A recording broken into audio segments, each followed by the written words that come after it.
akkuma asirratti argitan daa'ima mucayyoon tuni jechuudha biyya Arabaa dheengadda kan miidiyaa kana hundarratti suuraa turedha. Mucayyoon tun waggaa 10 yookiin immoo waggaa 11 hin caaltu jechuudha. Garuu immoo seerri qofaatii fi kan ammaa addamoo wanti naagalu diree kan barachaa jiran kunuyyuu ijoollee xixiqqoodha jechuudha. Ijoollee biyya Arabaa deemuu geessee miti. Ashama harka fuunee hordoftoota kabajamtoota saanaa yuutuubiis kanatti jalatti argamtan jirtu bakka jirtanitti nagaan waaqessanii faawaayeetu jecha. Egaa dhugaa dubbichi waan gaafii natti ta'edha. Nuti jechuudha namni waggaa 18 gadi paaspoortiin baafataa akkuma argaa jiran daa'imti tuni akkamitti akka baafatte immoo paaspoortitu jechuun ani paaspoortii kan nama akka dhuftellee argitan ture miidiyaa irratti akka gaggeessanii dhufte gin mitsattiin tuni akka maal akka hojjechuu dhuftu bichaan nagarramaa naa caayiba ani beeku gin dhugaa dubbachuu fi egaa mootummaan biyya keenyaa seerri injiru moo akkamitti daa'imti tuni dhuftee biyya Arabaa kana dhuguma hin hojjetti moo aadumaa dhaqxee deebi'uudhaaf nutuyyuu dadhabne. Namni gurguddaan iyyuu biyya Arabaa kana dadhabe. Dhugaa dubbachuuf namoonni mee akka biyyatti baqa ani beeku gin dhugaa dubbachuuf namni gurguddaan iyyuu xiqqoo waan guddina tasaasaniif namoota kana wajjin hin bula malee injaasan biyya Saawudii san keessatti daa'imti tun hojjettee too qarshii argatteetuma ni jiraatti aniiti laata. Ani hin beeku dhugaa baay'ee takkanaa ajaa'ibii waan hundaaf iyyuu rakkisaa. Udoo umurii ishiin gahin daa'imti tun akkuma argaa jirtan dhugaa dubbachuuf ijoollee baay'ee deebi'aa jiru.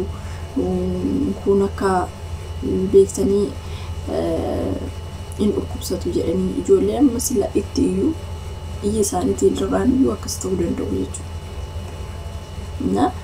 Kanaafuu seera haaratu ba'e immoo akka daa'imti akkuma Itoophiyaatti hin hafneef daa'imti sun dhufte immoo hojiidhaaf dhufte amma dhugaa baay'ee takkanaa ajaa'iba. Ijoolleen akkanaa miila darbee gara bahaaritti irraan kan dhufte mucattii wayii beektanii amma mucattii tana geessi oggaa darbeedha. Madaamin dhaan wal lolanii too fooqarraa gad darbitee jedhanii darbitee mucayyoon sun daaraa taate dhugaa dubbachuuf. Amma geechi xiqqishuma akkanaa kan akkamitti paaspoortii baafattee dhufte gaafan jedhuun dhufte jedhee gara bahaaraatiin dhufte jedha mucattiin suni amma mucattii tanaa geessitu immoo kunoo paaspoortii baafatte. Akkamitti baafachiisaa ree seerri kun akkami namtichi kun akkamitti daa'ima tana dhugaa dubbachuuf kaattitoo hin quufne akkamitti paaspoortii kana hin beeku.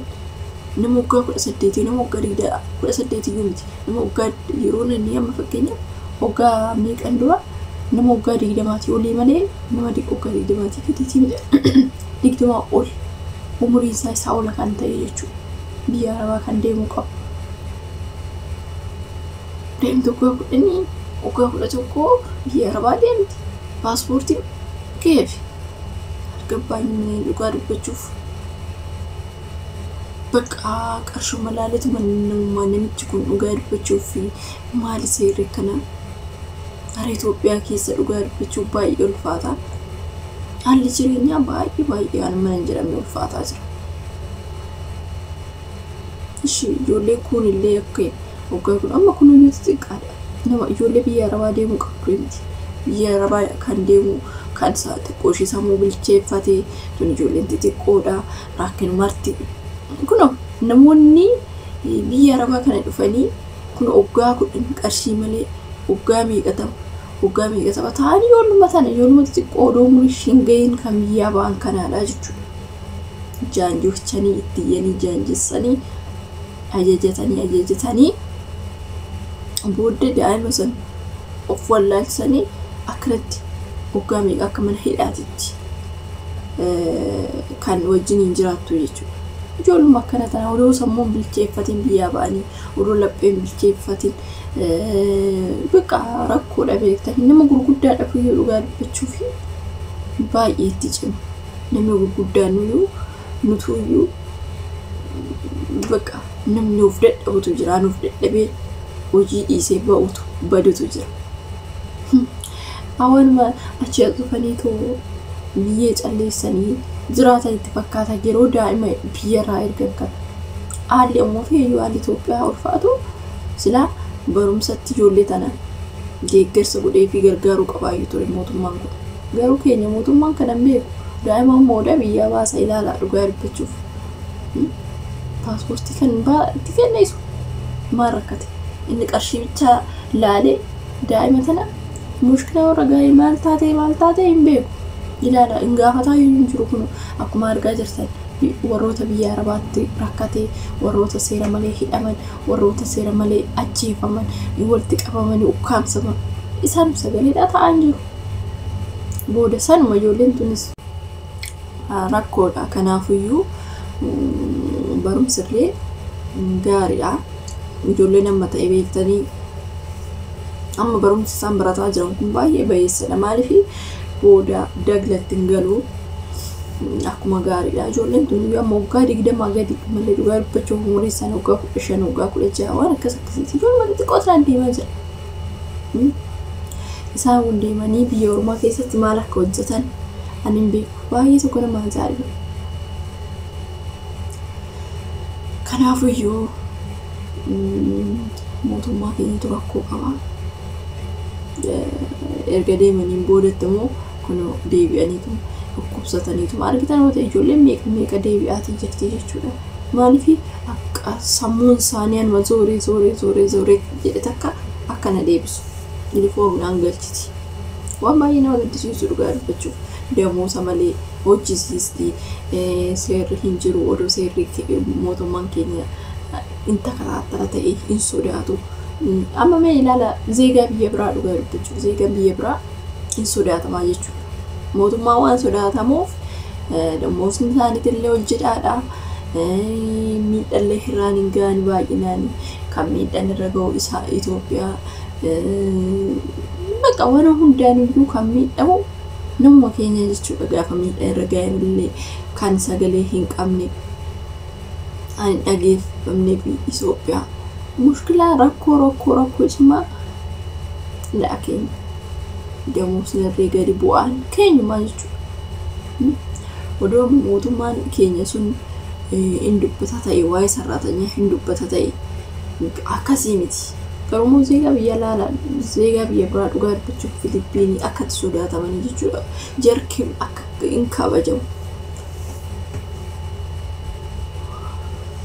Kanaafiyyuu maal jechuu barbaadetanii ijoollee xixiqqaan kun seera malee dhufanii dhugaa dubbachuuf achumatti dhoowwuu kan qabudha. Ganaammoo asitti dhufanii rakkatanii waan jedhanii kan bu'aa jiran dhugaa dubbachuuf gara wallaalan kun ijoollee xixiqqoo kana beektanii umurii isaanii osoo hin gahin nuuyyuu kun dadhabnee umurii isaanii hanga jabaatutti immoo rakkoon biyya keessattis nama nobsisiistu waan hundaaf iyyuu waaqayyoon nagaan ofaa godhu gani mucayyoon tun gara seera qabe gara dhugaa dubbachuu fi seeraan ala kan paaspoortii kanallee baasanii fi mucatti xiqqishuu tana dhugaa baay'ee takka nama azaazalsiisti. Akkuma argaa jirtan suuraa irratti jechuudha. Daa'imti tun silaa ganaa reefu kutaa 2-3 kan barattudha jechuudha dhugaa. Kana siniin jedha obboloota koo daa'ummaadhaan biyyaa ba'uun amma isaanumaatti fakkaatu gara gaafa dhaqanii bakka san dhaqanii iyya san arganii maasan arganii akkaataa qarshii ittiin argatan fida gaafa arganu wayyoo maal gochiin dhufee odoonachuma taa'ee osoo barumsa koo baradhee osoo waan akkanaa kiyya biraa dhufuu baadhee kan jedhan ijoollee baay'een kan bu'an baay'ee sun jira jechuudha. Garuu itti fakkaatu dallaalonni sama beektanii itti sobaniituma waan akkanaati birreen mana argattu jedhanii biyyaa baasu dhugaa dubbachuuf ijoollee xixiqqishuu ta'a. Garuu immoo paaspoortii akkamitti baasanii dhafe naannaa ajaa'iba. Paaspoortuma sanii akkamitti baasanii gara biyya Arabaa kana ergu.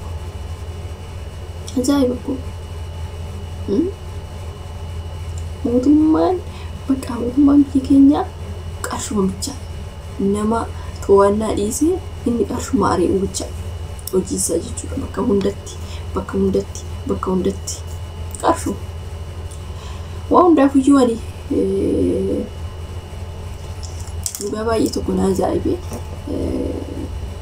daa'imti tun seera qabeessan paaspoortii baafattamu foorjiliidhamu biyya arabaa deemte immoo dhugaa dubbachuu hedduu takka na ajaa'ibe yookiin ijoolleen xixiqqaan kun osoo dhufuu baatanii gaariidha waan hundaafiyyuu erga dhufanii hojii gaarii sinii biraa ta'u ana akkasiin jedha obboloota koo waan hundaafiyyuu dhugaa dubbachuu fi amma ijoolleen beektanii barumsa irra barachaa jiran bakka biyyi keenya booda maal akka ta'u ani hin beeku. Na kana turtii gaarii qabadhaa viidiyoo biraatti agarsiifnee gaannaa ta'a.